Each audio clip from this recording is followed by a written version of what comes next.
And welcome to a new episode of Physical Media Format.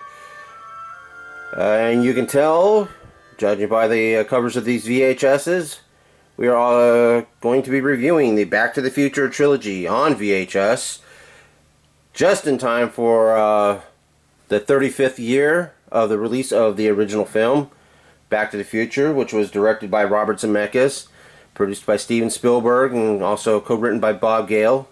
Bob Gale had gotten the idea by just looking at a old year school book of his father's. Wondering, the thought ran in his head with him and his father had been friends back in high school. So it's probably one of my favorite films, my favorite trilogy out of film.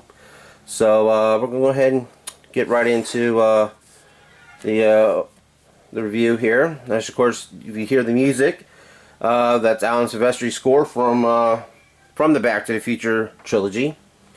So we'll go ahead and start with the original '86 release of Back to the Future. Of course, what many people don't know is that, real quick, is that at the end of this version of Back to the Future, the film had the little teaser to be continued at the end where the DeLorean flew off. That was not in the original theatrical version, and every release in the early 2000s now just the film starts with the credits. It doesn't have the to be continued thing, which I still think they should have added in the DVDs and Blu-ray releases. But that's just my opinion. So we're going to go ahead and take a look at the artwork here up front, done by legendary artist Drew Struzan, who this is probably next to his Star Wars posters, some of his other most recognizable works. All three films, of course, Back to the Future 1 has one person, 2 has 2, and 3, of course, has 3 people on there. But we'll go ahead and take a look at it. Look on the sides, the barcode's on the side, and back then, it was under the banner of MCA Home Video. And it's kind of a royal navy bluish, or probably like a royal blue here on the sides. You can go ahead and take a look at the back of it with the synopsis. It was a very traditional looking back cover for the DVD sleeve. You got the color indicator and also the hour and 56 minutes running time, and along with the PG logo. And of course you got all the little credits here in the bottom, indicating what the FBI warnings and all that. And of course you got the what I don't really see much anymore on a lot of DVDs or any of the other releases nowadays is film critics' opinions. Of course, here on YouTube everybody's a critic. But anyway, you got one from Gene Shalit for the Today Show, who was a notable critic at that time, and a wonderful fantasy, and this is also from Kathleen Carroll of the New York Daily News. Of course, VHS is not but just one of many ways that Back to the Future has been released. Laserdisc, Blu-rays, DVDs, and of course on digital formats. Of course, you see the sticker right here. It's a little bit of an off color. It's got back in those days, I think it's due to the heat. The adhesive sometimes would just pop right off. Instead of peeling off, they would pop right off because the adhesive would dry up so much because of its playing in the VHS player and everything, and it would get really hot inside that machine. So a lot of the DVDs, a lot of VHS's stickers would come right off because of that, and sometimes the label would get this kind of either a goldish tan or a dark brownish type of color. But anyway, and of course, if you see the Scott logo right here, they make boxing tape and all other type of adhesives, and back then they used to make VHSs. So we'll be going right into the second one. Now the The second one is got a little bit more of a gloss on it compared to the original release. And if you can look carefully, the logo's a little smaller. Michael J. Fox and Christopher Lloyd's names are a little more larger than the actual title of the film. As you can see, they're both a little different in quality. He's got the logos down here. And the poster, you know, again, drawn by Drew Struzan, kind of bleeds into the side here. You can look, and it kind of makes its way to the back. If you look here on the side, it now says MCA Universal. MCA was getting ready for the 75th anniversary, and they were kind of changing things up. And MCA was just kind of, you know, they were just trying to change the name of the video company's portion of their film distributions. Of course, take a look at the back. It's a lot different compared to the original. It's got this like a orangish red type of stripe with the opening scene, and a pink one right here. We got that one real funny scene where Marty knocks into Marty with another door. And of course you got Marty here on this blue ribbon right here on the hoverboard. And the synopsis here. Of course UPC's not up here now, and the rating and movies running time is down on the bottom. And again, you know, you got the logo here up on the top of the sleeve cover. If you want to, again, if you're one of the type of people that prefer to lay them down like that in your shelves, it's that's your choice. You know, that's how a lot of people did it. Be saving space. Go ahead and slide off the box cover and take a look at what the tape itself looks like. And you can see the again, back in the blue here and everything, it's all a little, got the MCA Universal thing right here. You can see the main one. The name of the movie is, the title is a little more larger than the other one, as you can see right here. And of course there's the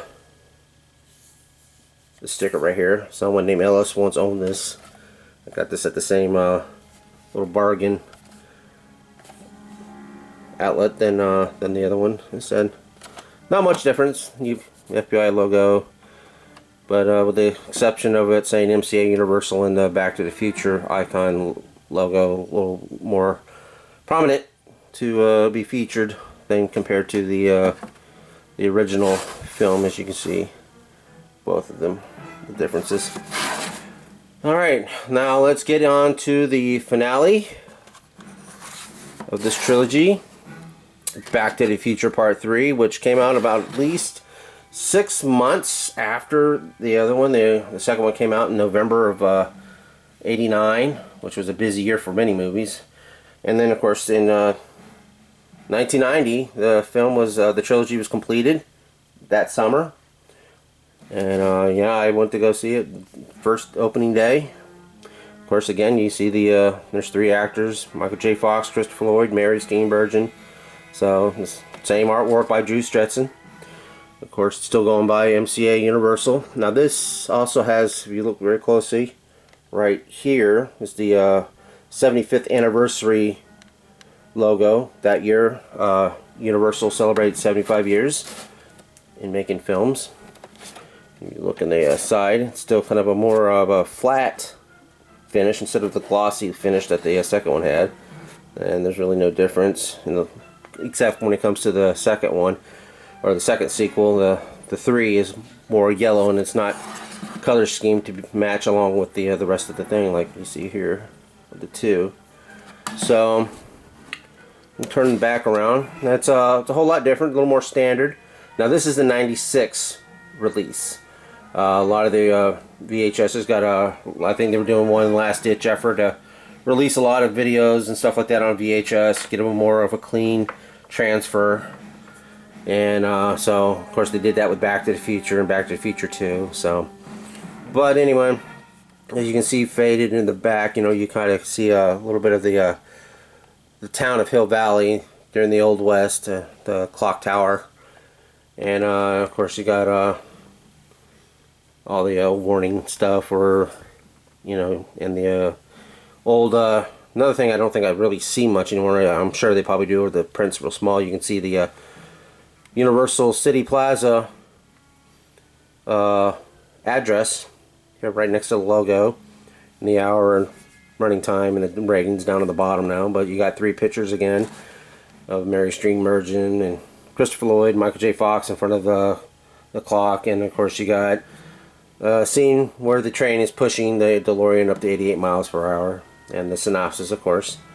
But go ahead and take a real quick look at the tape itself out of the sleeve. And of course, this one by '96 and late '90s, they stopped putting the stickers on the sides. The original release of the VHS release of Back to the Future 3 did have a sticker.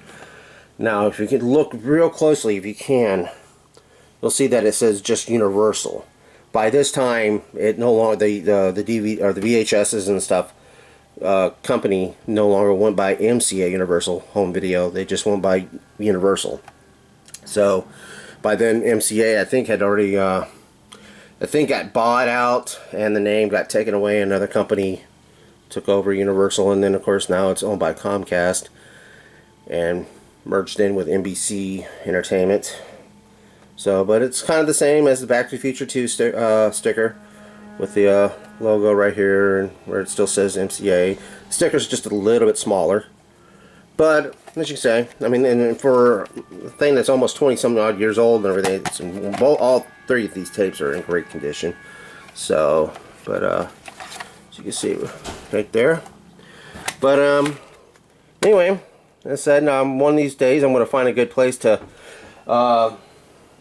put these up here and showcase them along with all my other little memorabilia of Back to the Future. I got the DeLorean from Hot Wheels. It's the flying DeLorean, and the Johnny Lightning that I got from the Back to the Future shop that used to be right next to the old Back to the Future ride in Orlando, which is now the Simpsons ride. Hopefully one of these days they'll bring back the Back to the Future ride some way, somehow. But anyway, I just wanted to give you the quickest review as possible to these wonderful VHSs. Of course, physical media format seems like they're trying to push it out of the way so they can make room for digital, but as I always say, digital can always fail in some capacity, in some way. So always keep a hold of your physical media formats. Alright folks, well that's it for me. Be sure to like this video, share this video, celebrate 35 years of Back to the Future. And thanks for watching, and please keep watching folks. Bye.